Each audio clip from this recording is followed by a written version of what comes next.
Shalom, shalom. Greetings to you all in the name of the Lord Jesus Christ. I pray for you today. I pray for you today. I pray that you will see more than what you expect. That you will see more than you expect. As it is written, He is able to do above all we think or can imagine, according to His power that works in us.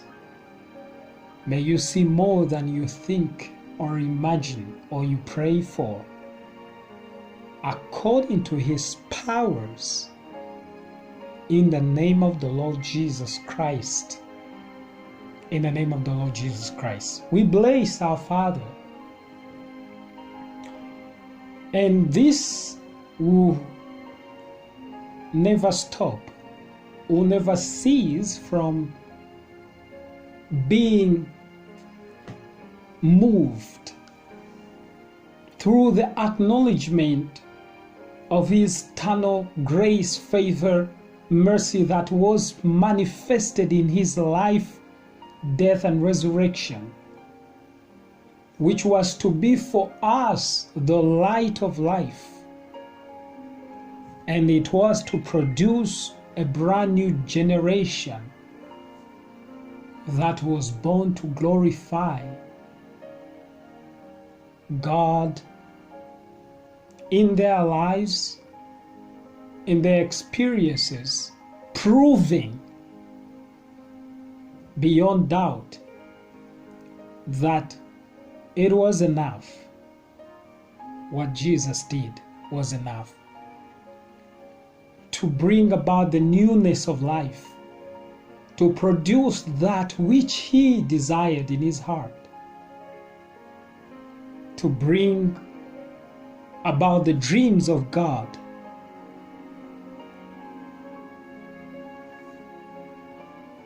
into the experiences of men. In John chapter 12 verse 24, He says, "Most assuredly I say to you, unless a grain of wheat falls into the ground and dies, it remains alone, but if it dies, it produces much grain." We see two parts in this verse. The first part is the death or the falling of the grain of wheat into the ground and it dies. He's talking about death. That is one part. The second part, it remains alone. So not rather death, when it does not die, it remains alone. So we see that first part. The second part is, but if it dies. You see, I like this word, but if. When you use this conjunction, when you use this small word, but, it means the phrase which is going to follow the idea which will come later or after is speaking something that is contrary to the idea that was previously presented. So when he says, but if it dies, if it happens that it dies, you see, he says the first part is, if you want to see a grain remaining alone, don't allow it to die. But the death of this grain is a miracle. Bringing our attention to what happens to a grain of wheat. As an example used here, he says it will always remain alone if it does not die. One, he's putting into evidence the death of the grain of wheat and actually glorifying the kind of death that this grain of wheat will die. That the kind of death that the grain of wheat dies is not an ordinary, it's not an end itself. It is a process, it's a way towards somewhere or into something glorious. So the death of a grain seed, a grain of wheat, it is a different type of death. It is actually a death that is going to produce something which was not there before. So he's actually connecting his death and giving an example of the grain of wheat. He's talking about the marvelous, or the type and the kind of death. As we will see it, as we continue to read, you'll find this more and more, even more clearer. But I'm showing you the death of, or the death of a grain seed. When a seed is dead, when the seed falls into in the ground, something happens. It dies. It dies. But the death it dies is different from dying as an end of a given life. You know, generally, when something dies, it means an end. But this example Jesus Christ is giving, it is alluding to something greater. It's alluding to something powerful, something very unique. And of course, he's talking about himself. He is the grain. Now, let me present this to you. Have you ever heard, or it has even gone through your mind, that when we think about the life of Jesus Christ, or whatever has been presented to you, you think about it and you think about the life of Jesus, the miracles he did, the life and the kind of life he lived, you're just like, okay, that is Jesus, and Jesus is not me.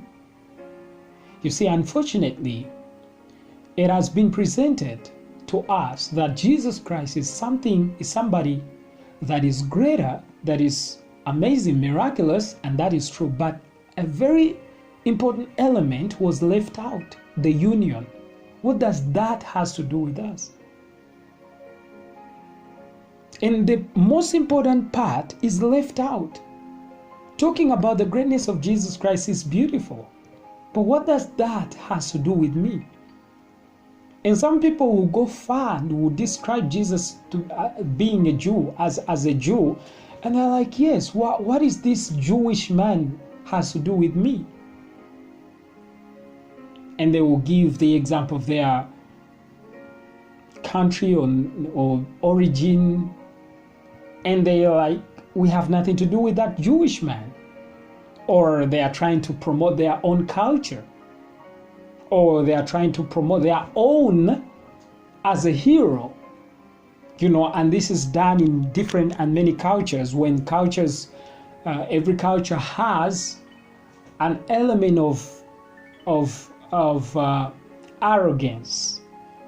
It likes to be the best culture. So if it can manage to overtake, dominate, rule over other cultures, it will be a very great opportunity, and the people in that culture will do all they can to do it, to make it real, to ensure that their culture is celebrated all over the world. So it is in these lines that we think when Jesus is spoken here, it is about promoting a man who is coming from a Jewish background, and they're trying to impose or present him as a hero of all the world, of the whole world. Well, if you see it that way, you might give your own examples or come out with your own examples which would suit that argument. But I want to show you something. Jesus was more than a Jew, because they did not believe him themselves. Even today, if you are to do a research, you will realize he's not even celebrated the way he's supposed to be celebrated, even among the Jews. Because he had two dimensions. He was a God-man. On one side, he was human, but we are so limited in seeing his humanity. We thought his connections with the Jews is all that there is. We didn't realize that in his humanity, he represented all men, including those Jews as well. So he was more than what we have been told.